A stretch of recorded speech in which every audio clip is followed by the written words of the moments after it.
Last week, we talked about how I got a ton of games from the original PC Engine line of systems, the original PC Engine, the PC Engine CD, which is a CD add-on for the PC Engine, and the PC FX, which was the successor to the PC Engine that essentially killed NEC's video game aspirations. I realized in the last video I didn't have a PC Engine to show off.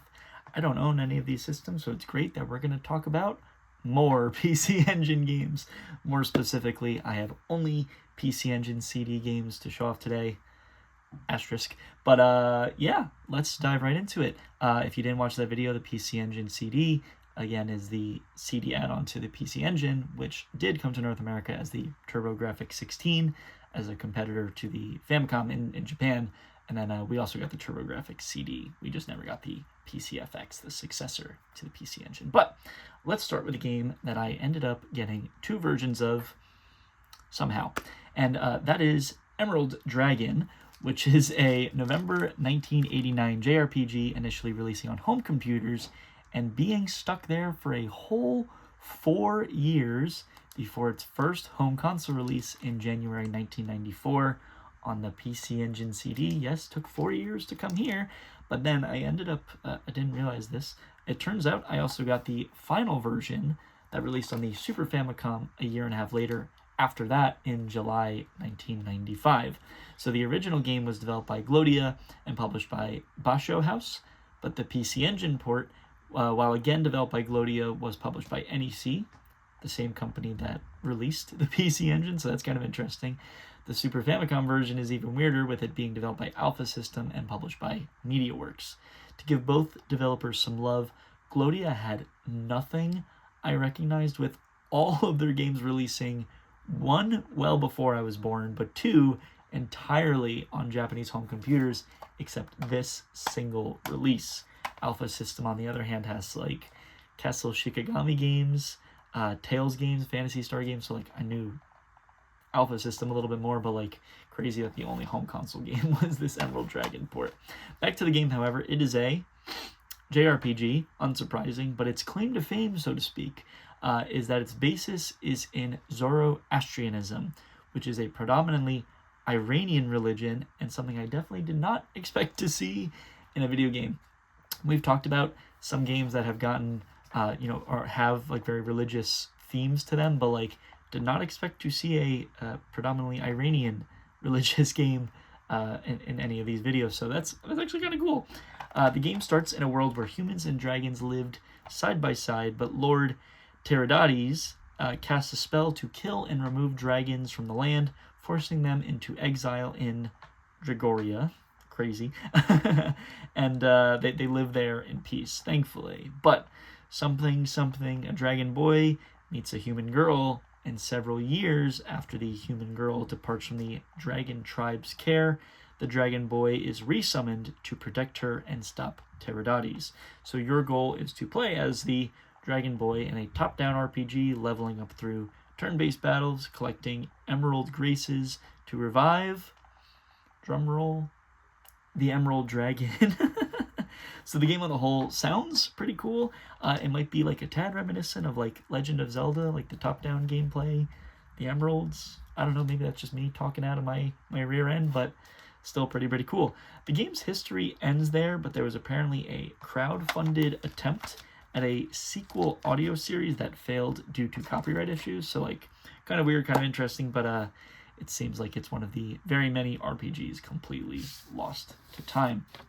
Speaking of RPGs, we have, let's see if I get this right, Burai Hachigyoku no Yoshi Densetsu, which is an August 1991 JRPG developed and published by River Hill Soft, the studio responsible for the early Burai games, as well as some here and there ports of popular games like Prince of Persia, Doraemon, Bomberman, Tactics Ogre, and of course, Skull Monkeys.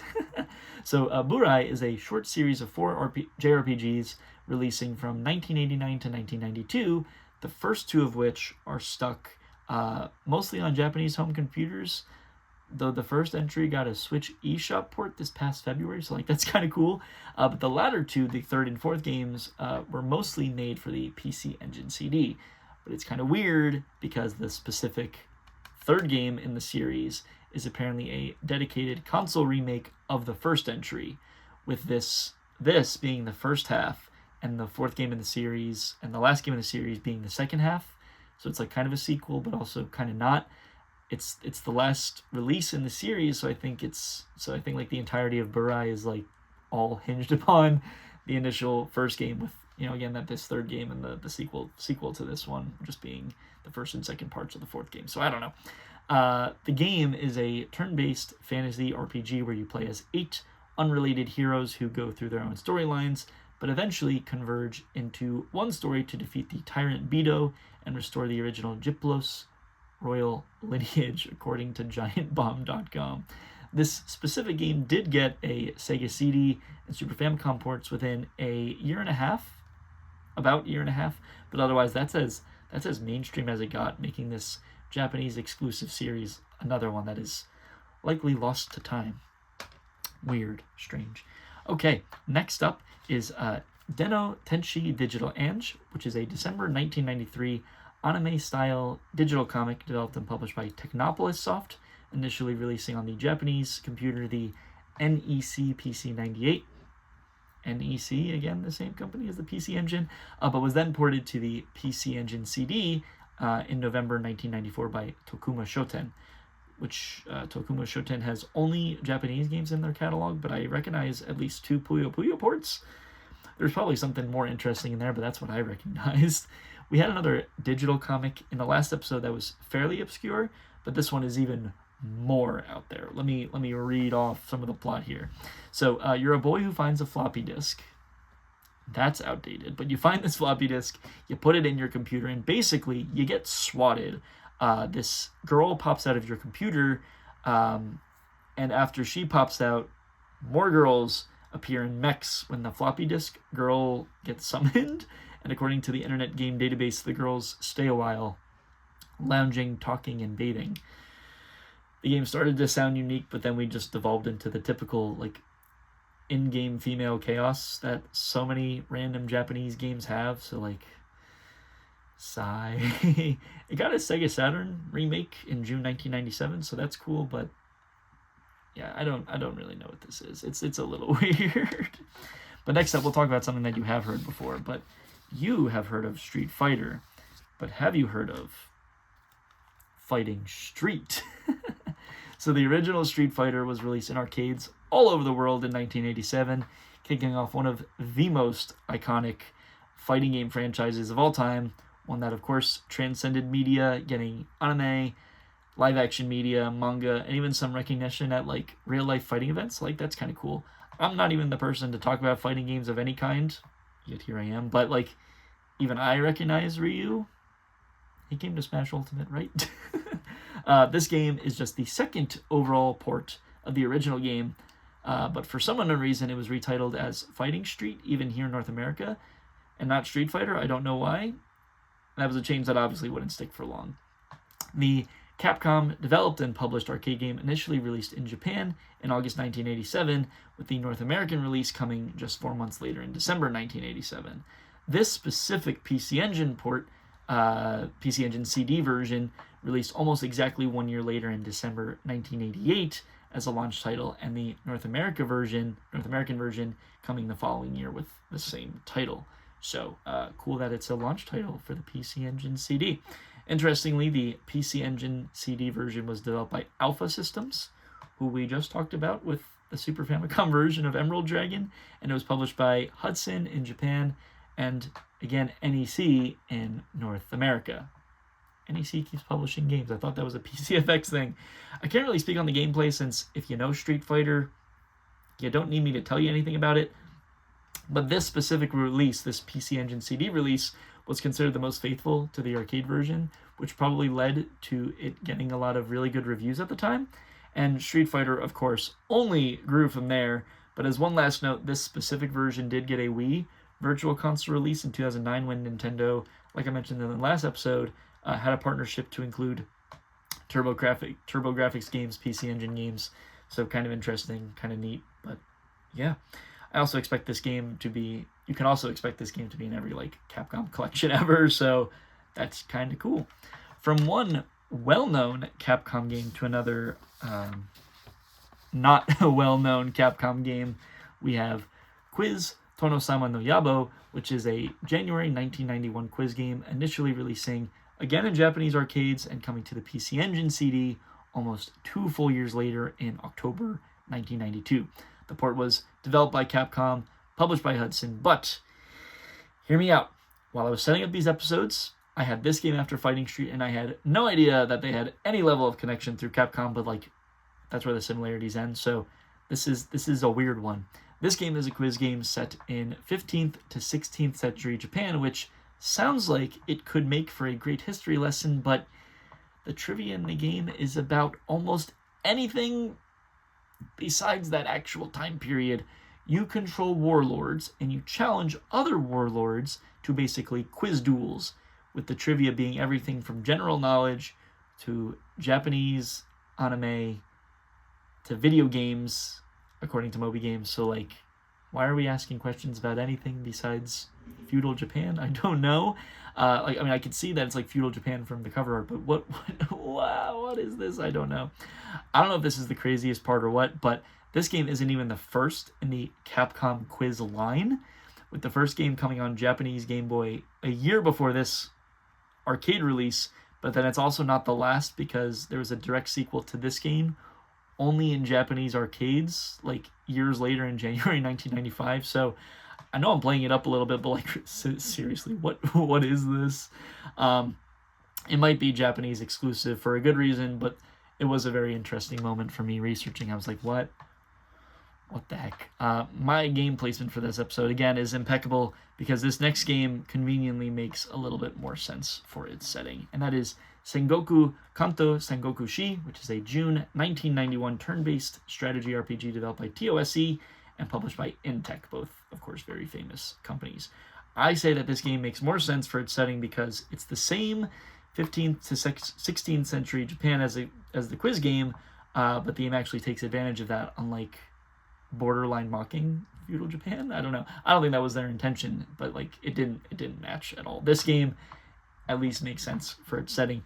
You choose from one of 3 warlords in this era, with the goal of taking over more land in a turn-based fashion, with Launchbox Games database saying that you may take over towns by diplomatic or militaristic means. We're deep in the water with this one. During invasions, you launch into this top-down tactical battle mode, deploying soldiers to literally win the invasion, as you'd expect for games like this. But outside of the combat, though, it's basically a management sim, as your progression is based on how well you're keeping your denizens happy in a variety of ways, including trading rice. So it feels like a very fleshed out game for its nature for 1991, but this game has no ports, no re-releases of any kind listed on GameFAQs, so unless I'm completely missing it, this game is stuck on the Japanese PC Engine CD, which is kind of not surprising, but also I guess kind of sad. I was also so sure that this was part of the Romance of the Three Kingdoms series, whose Japanese title is literally Sengoku Shi, but nowhere on their Wikipedia page does it list a like single PC Engine or TurboGrafx game. So we struck out there, but like, it's still a neat piece of gaming history. Speaking of gaming history, this next game isn't exactly a full release, but very rooted in gaming history. So let me explain. Snatcher is a November 1988 adventure game, I guess you could simplify it to, being developed and published by Konami, initially for Japanese home computers. The game is very well known today as a piece of gaming history, and having a couple of different places it was released, but perhaps most notably, it was worked on by Hideo Kojima, who directed it, designed it, wrote it, sandwiching itself between the first 2 Metal Gear games, which Metal Gear is like Kojima's baby. The game was received extremely well back when it was released, praising Kojima for his work in making the game not just a game, but an experience with incredible attention to detail. So while I may not be able to properly describe this dystopian masterpiece, just know that it was likely one of the greatest games of all time if it was any more accessible than it currently is. So, for example, the only North American version of Snatcher is on the Sega CD, I'm pretty sure, and it's $1,000, over $1,000 complete in box. So like, if you want to play this game, you're probably emulating it. But anyway, going back to its various releases, it was brought to the Sega CD in 1994, only in North America and Europe.